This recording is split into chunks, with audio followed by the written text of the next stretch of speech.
So, as you can see, this episode is titled Playing the Social Media Game. So, this episode is going to be about the ups and the downs of social media, and especially what it's been like as a content creator over the last 3.5, 4 years, and what it's like to navigate the social media game.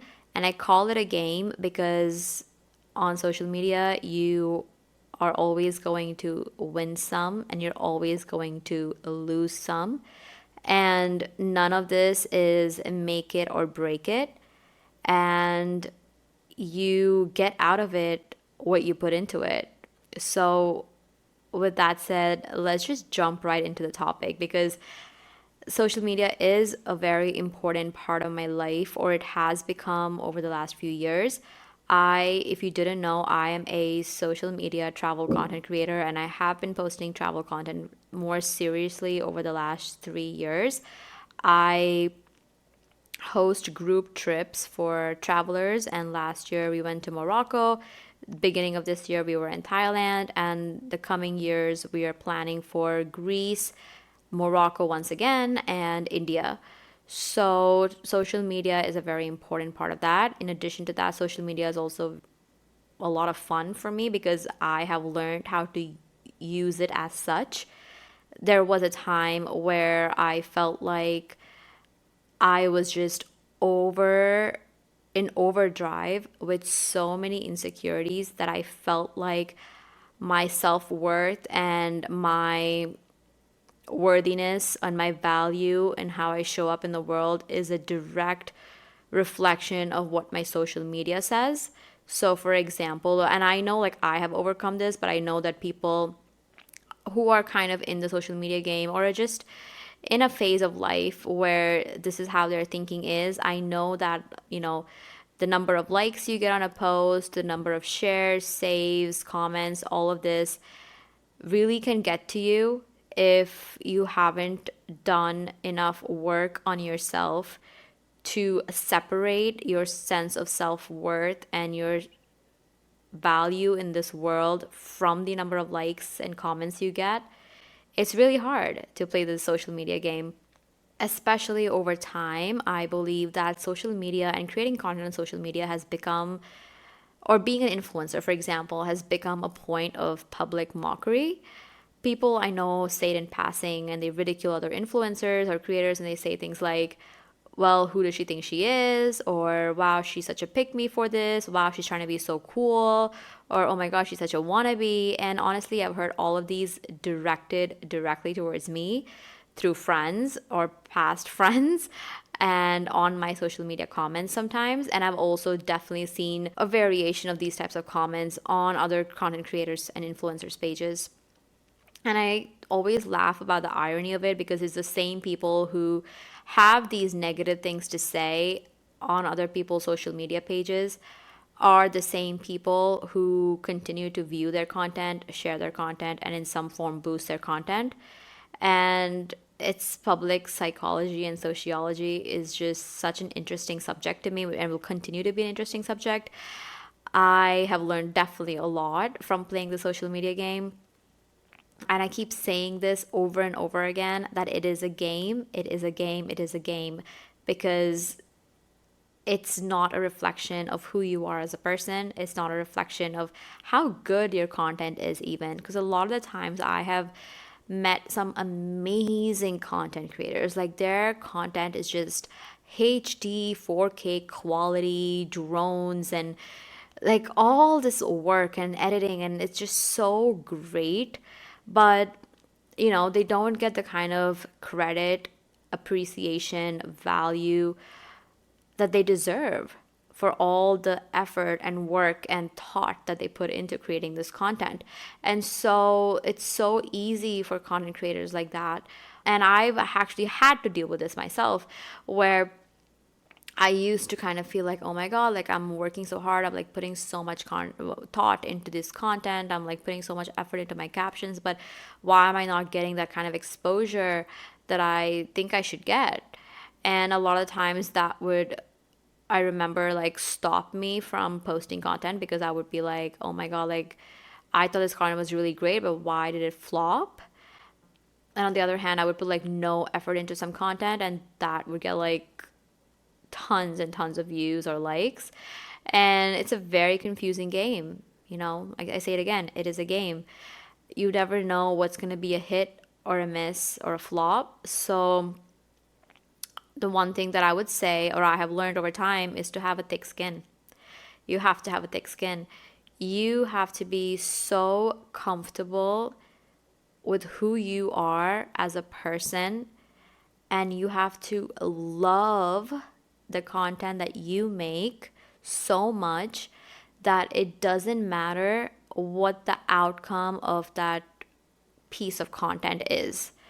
So it takes a lot of time, a lot of work, and honestly, a lot of posting to get there. But it's a very valuable lesson to learn, I think, with social media or in general. You have to have a very thick skin to play this game and be in this game. And what comes with that is this strange sense of comfort with rejection.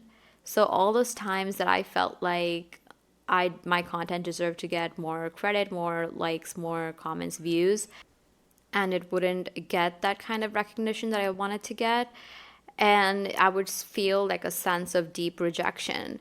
I would think about like, oh my goodness, I would say to myself, oh, maybe this content is not good enough, maybe I'm not good enough, blah blah blah, and go down this like a dark rabbit hole of like, oh my god, like I am so unrelatable, like no one likes me.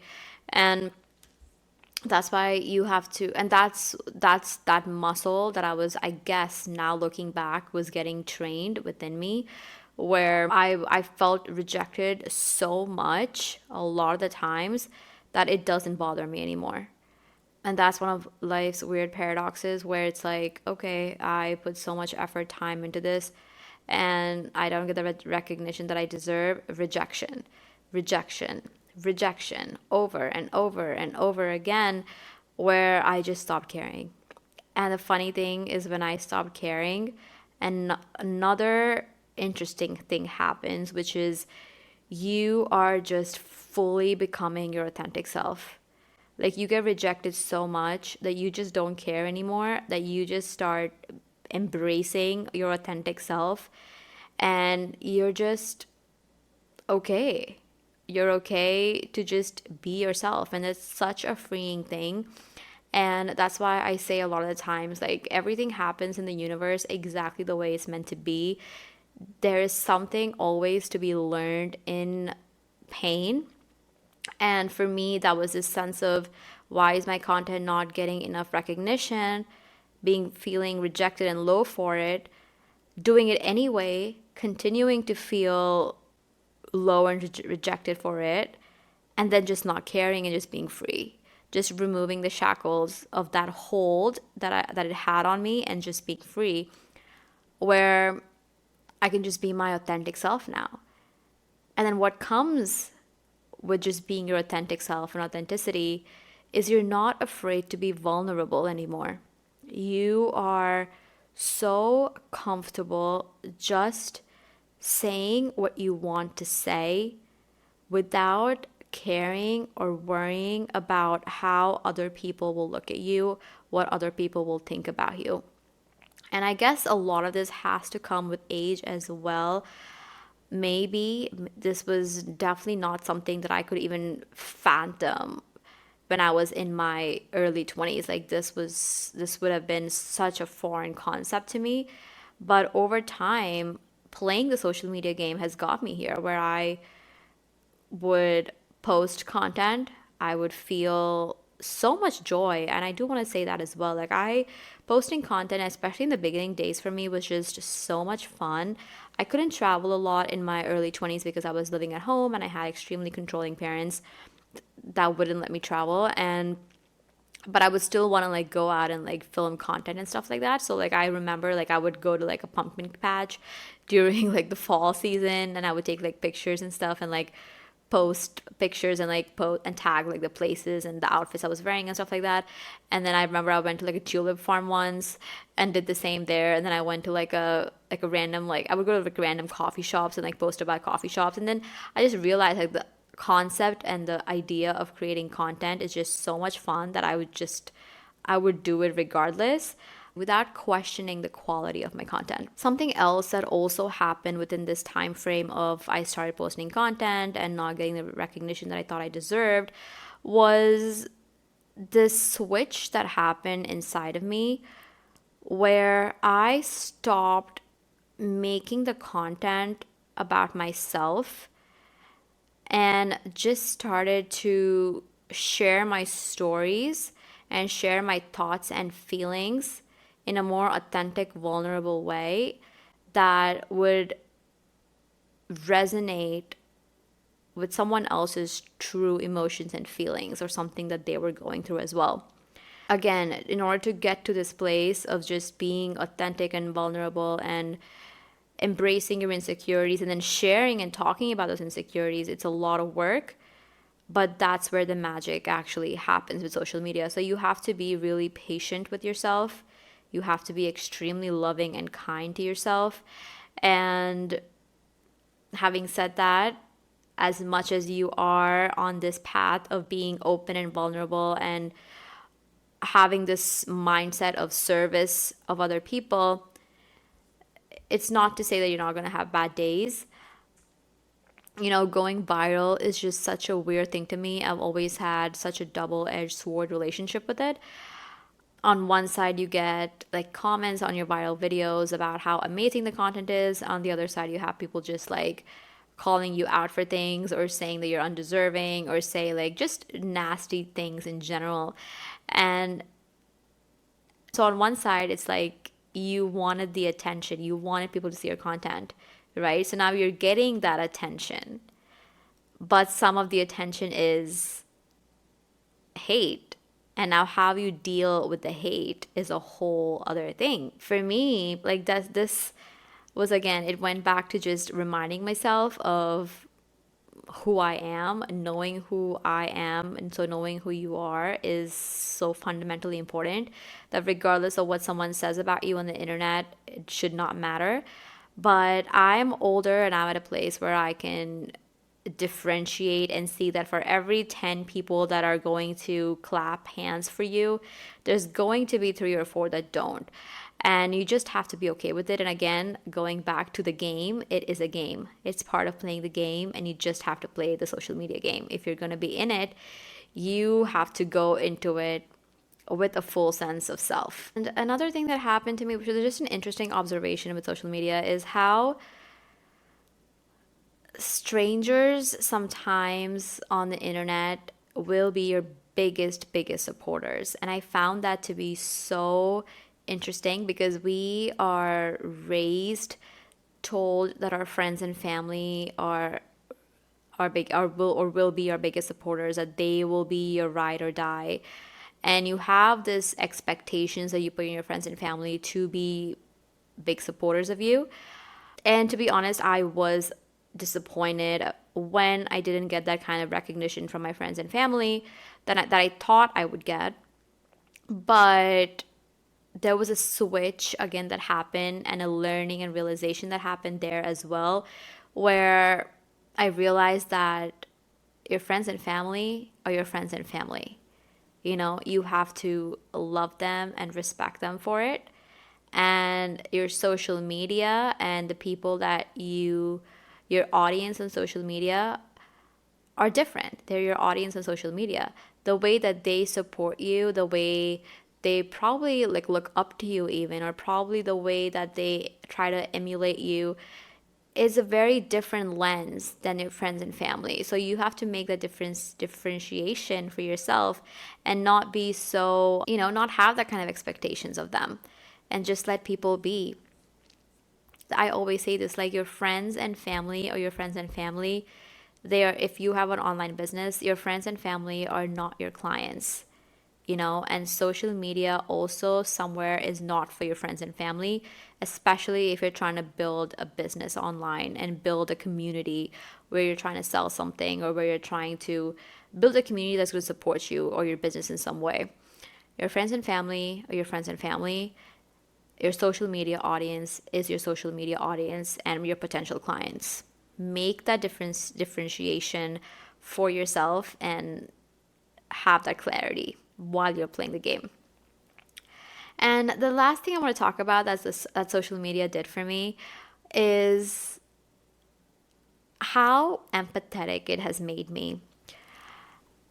Not only towards other content creators and influencers, even like creators in general. Like when I'm watching a movie, I just can't trash a movie anymore because I know how much work and effort goes into making a 30-second reel. So I know how much effort it would have taken for so many people to come together and work on a project to make a 2-3 hour long movie. I know how hard it is. I know the work that goes into it. And so I'm so empathetic towards all content creators, including movies and music and TV series and pretty much all kinds of artists that are out there. I am now such an instant supporter when I see somebody really going for their dreams and being authentic and being vulnerable and putting themselves out there, facing rejection and getting back up. Like, I immediately just have so much respect and love for them. The last thing I'm thinking about is, oh my God, like they're so cringe, or like, oh my God, like what is she trying to do? Like, that's so embarrassing. That doesn't even cross my mind anymore because I've learned to see the beauty in just creation overall. And that's what, going into the spiritual side of this, like that's what we are all here to do in some sense, to be creators and creative outside of even social media, even like with artists like painters or, architects. Like if you are here on this planet and you are fully using your unique set of creative gifts to express yourself and to just be yourself, be vulnerable, get tired of doing it, maybe even face a little burnout because the outcomes you want aren't showing up for you yet, but you still find the energy from somewhere, we don't know where. I would like to think of it as God or source energy or the universe. You keep finding that back in you to keep coming back out there and doing it. There's so much beauty in that. And at some point, as a content creator, at least for myself, I can say that I have stopped creating for an outcome. I have now started creating content that makes me feel joyful, happy, fulfilled, in the hopes of being of service to anyone who comes across my content. And I truly am in a place where I love playing the social media game. I love winning some, and I'm okay with losing some. And I will always continue to be a content creator. I haven't been traveling all that much like I did back in the beginning of the year, but that's when I started this podcast. And the way that I see this podcast is a form of creation as well. And I know that I'll always be a content creator regardless of what phase of life I'm at.